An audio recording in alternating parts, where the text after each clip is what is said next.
Hi, my name is ID Uyo, and welcome to another edition of the Olympic Moment.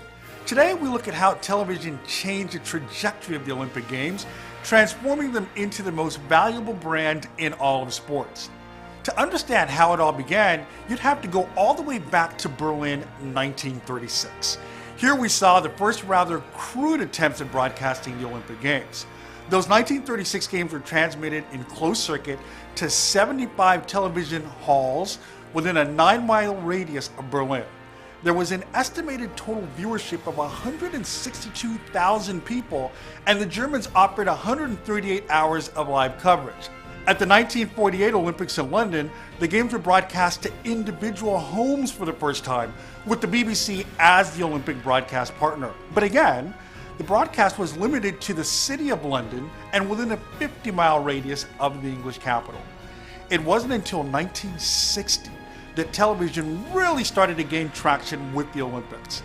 For the Winter Games in Squaw Valley, California, ABC paid $50,000 to show the games, but later withdrew. CBS stepped in, but they didn't use any announcers.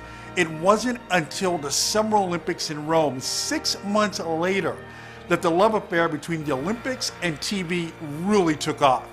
CBS paid $400,000 for US broadcast rights for those games and went to great lengths to make it happen.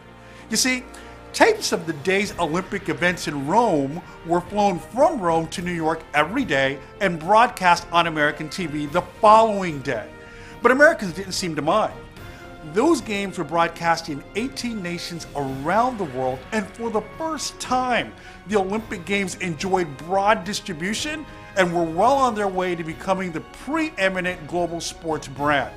At those 1960 Games, the world watched the graceful strides of Wilma Rudolph, the brashness of Cassius Clay, later Muhammad Ali, and then there was that indelible footage of Ethiopia's Abebe Bikila running barefooted through the streets of Rome on his way to winning the Olympic marathon. Fast forward to 2016. In the US, NBC has become the Olympic channel. The network has broadcast every Summer Olympics since 1988 and every Winter Olympics since 2002, and has paid the International Olympic Committee $7.75 billion with the B dollars to be the exclusive broadcast partner for both the Summer and Winter Games through the year 2032.